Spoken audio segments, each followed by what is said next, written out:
शाम का टाइम था और तीनों दोस्त अपने कमरे में बैठकर एक दूसरे से बातें कर रहे थे। आखिरकार शाम हो गई। तो तुम दोनों तैयार हो भूतिया हॉस्पिटल में जाने के लिए और पता करने के लिए कि वो सच में भूतिया है या फिर किसी ने झूठ फैला रखा है? तो चलते हैं फिर सच का पता लगाने। चलना ही पड़ेगा और कोई ऑप्शन भी तो नहीं है। वैसे आरव, तू यही रुक सकता है अगर तुझे डर लग रहा है तो। नहीं, मैं किसी से नहीं डरता। अब चलो भी, सारा टाइम यही खराब कर दोगे क्या तुम दोनों? ठीक है, चलते हैं। इतना बोलते ही वह तीनों घर से बाहर चले जाते हैं अस्पताल की तरफ। ये बारिश को भी अभी आना था। चलते रहो, कोई बात नहीं, हॉस्पिटल अब पास में है। अब वो तीनों सुनसान रोड पर हॉस्पिटल की तरफ चल पड़ते हैं। सो फाइनली हम हॉस्पिटल के बाहर। भाई, आखिरी बार पूछो, हम सच में अंदर जाने वाले हैं? मम्मी ने कहा था हॉस्पिटल में डॉक्टर बनना। मम्मी को कौन बताए कि हॉस्पिटल में डॉक्टर का तो पता नहीं, पर हॉस्पिटल में भूत पकड़ने ज़रूर आए। डर के आगे सच है आरव। इस बार हम सच का पता लगा कर रहेंगे। एक बार हॉस्पिटल में घुस गए तो पीछे मत हटना। फिर वह तीनों हॉस्पिटल के अंदर चले जाते हैं और वह देखते हैं हॉस्पिटल पुराना होने की वजह से दीवारों का रंग उतर चुका होता है और फर्श पर काफ़ी धूल जमी होती है। उसे देखकर ऐसा लगता है जैसे हॉस्पिटल में कई सालों से कोई ना आया हो। अंदर ज़्यादा लाइट ना होने कारण उन तीनों को अस्पताल में काफ़ी अंधेरा लगता है। चलो थोड़ा आगे चल के देखते हैं। कई दिनों बाद कोई अच्छी जगह एक्सप्लोर करने को मिली है, आगे जाकर देखना तो बनता है। नी, आरव को देखना जरा, कब से एक ही जगह को देख रहा है। पता नहीं कौन सा खजाना ढूंढ रहा है। आरव, तुझे चलना है या फिर तेरा यही रुकने का प्लान है? तुम चलो ना आगे आगे और मैं आता हूँ तुम्हारे पीछे पीछे। इतना कहते हुए आरव अपने दोस्तों की तरफ चल पड़ता है। ओ भाई, दीवार पर ये क्या लिखा है? तुम यहाँ नहीं बचोगे। कौन से हॉस्पिटल? नहीं, ऐसा लिखा होता है। हॉस्पिटल का काम है जान बचाना, पर जहाँ तो सब उल्टा है। ये आरव की बात सुन के नील कहता है, काम डाउन यार, किसी ने डराने के लिए लिखा होगा। आधे लोग तो उसे पढ़कर ही डर के भाग जाते होंगे। अच्छा सुनो, तुम दोनों यही रुको, मैं आगे जाकर थोड़ा हॉस्पिटल को देख कर आता हूँ। आरव की बात सुन के जोया कहती है, तुम अकेले क्यों जा रहे हो? हम भी चलेंगे तुम्हारे साथ। यार, मैं कोई छोटा बच्चा थोड़ी ना हूँ जो खो जाऊंगा। अच्छा ठीक है, चला जा। अगर कुछ गड़बड़ लगे तो हमें बुला लेना। नील की बात सुन के आरव अस्पताल के अंदर की तरफ चल पड़ता है। हॉस्पिटल घूमते घूमते आरव ऑपरेशन रूम के बाहर रुकता है और खुद के मन में बोलता है, ये हुई ना बात। एक बार स्टडी खत्म हो जाए, फिर अपन भी ऐसे ही ऑपरेशन रूम में लोगों का ऑपरेशन करेगा।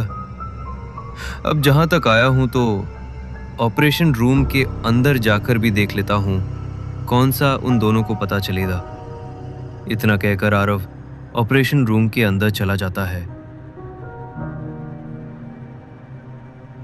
ऑपरेशन रूम के अंदर आरव को हवा में ठंडापन महसूस होता है। ऑपरेशन रूम में बेड और जंग पड़ी मशीनें देखने के बाद आरव सोचते हैं अभी उसको वापस चलना चाहिए। वापस मुड़ने से पहले ही ऑपरेशन रूम का दरवाज़ा अपने आप बंद हो जाता है। ये देखकर आरव थोड़ा सा डर जाता है और कहता है, मैंने कुछ नहीं किया। अगर किसी आत्मा को मुझसे दिक्कत है तो मैं निकल जाता हूँ। आरव जैसे ही बाहर जाने के लिए दरवाजे की तरफ बढ़ता है, उसको लगता है उसके पीछे कोई है, और जब आरव पीछे मुड़ के देखता है तो आरव के पीछे कोई नहीं होता और कोई बड़ी सी चीज़ आरव के सिर पर लगती है।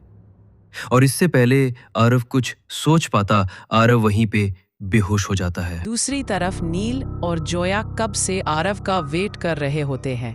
यार, आरव कहाँ रह गया? ये लड़का हमेशा ही ऐसा करता है, अब इसको अलग से ढूंढना पड़ेगा। इतना कहकर नील और जोया आरव को ढूंढने के लिए चल पड़ते हैं।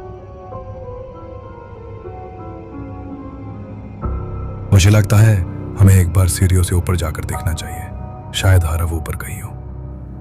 जोया, थोड़ा सावधान हो जाओ, इस अस्पताल में कुछ भी हो सकता है। यह हॉस्पिटल हमारी सोच से काफी खतरनाक है, इसलिए शायद आरव अभी तक वापस नहीं आया। हमें उसे सावधानी से और आंखें खुले रख के ढूंढना पड़ेगा। इतना कहकर वह दोनों सीढ़ियों से ऊपर चले जाते हैं और एक अजीब से रूम में पहुंच जाते हैं जिसमें काफी तरह के हथियार और दवाइयां और एक बेड लगा होता है और उस रूम में सफाई भी काफी अच्छे से रखी होती है। इस कमरे को तो देखो जरा, कितने सारे हथियार हैं। ऐसा लगता है जैसे इस कमरे में कोई रह रहा हो। हाँ, मुझे भी ऐसा लग रहा है। अब तो इस अस्पताल के पीछे के राज को पता करना ही पड़ेगा और ऊपर से आरव को सही सलामत ढूंढना है, तो हमें सब जल्दी जल्दी करना पड़ेगा। इतना कहकर नील और जोया उस कमरे से बाहर चले जाते हैं और उनको एक और खुफिया कमरा दिखता है, जिसके अंदर जाते ही नील और जोया को उस कमरे के बेड पर आरव लेटा हुआ दिखाई देता है और आरव के हाथ रस्सी से बंधे होते हैं। इतना देखकर नील और जोया जल्दी से उस कमरे में आ जाते हैं और जोया जल्दी से आरव के हाथ में बंधी हुई रस्सी को खोलने लग जाती है। इतने में उस कमरे में एक बड़ी सी दाढ़ी वाला आदमी जिसके हाथ में तलवार है वो कमरे में आ जाता है, जिसे देखकर जोया घबरा के पीछे को चली जाती है और बोलती है, तुम कौन हो और इस सुनसान अस्पताल में क्या कर रहे हो? दाढ़ी वाला आदमी बोलता है, आखिरकार तुम दोनों इस लड़के को बचाने आ ही गए। आजकल के बच्चों को हो क्या गया है, जिस हॉस्पिटल में डर के मारे पुलिस तक नहीं आती, वहां पे तुम बच्चे रात को घूमने के लिए आ गए।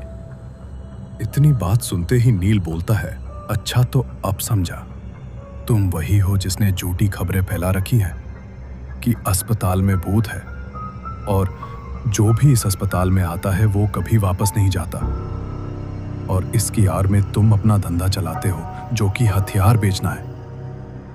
इसीलिए तुम अभी तक पुलिस से पकड़े नहीं गए। इतनी बात सुन के दाढ़ी वाला व्यक्ति हंसने लग जाता है, जिसका नाम रघु है, और बोलता है, तो तुम्हें सच पता चल ही गया, पर कोई फायदा नहीं होगा। मैं कौन सा तुम्हें इस अस्पताल से जिंदा वापस जाने दूंगा। इतना कहकर रघु नील की तरफ तलवार लेकर मारने के लिए भागने की कोशिश करता है, पर तभी नील अपनी जेब से एक बंदूक निकलता है और बोलता है, अगर एक कदम भी आगे बढ़ाया तो बिना कुछ सोचे खोपड़ी उड़ा दूंगा। तुम जैसों से सेफ्टी हो सके इसलिए ये बंदूक रखी है मैंने। और जोया, तुम पुलिस को फोन लगाओ, बहुत हो गया इसका। नील की बात मान के जोया पुलिस को फोन लगा देती है और सब कहानी बता देती है।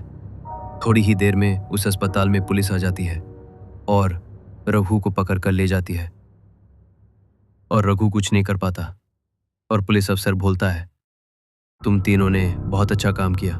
इतने में आरव को होश आ जाता है और कहता है, क्या हुआ था? आरव की बात सुनकर नील और जोया जोर जोर से हंसने लग जाते हैं।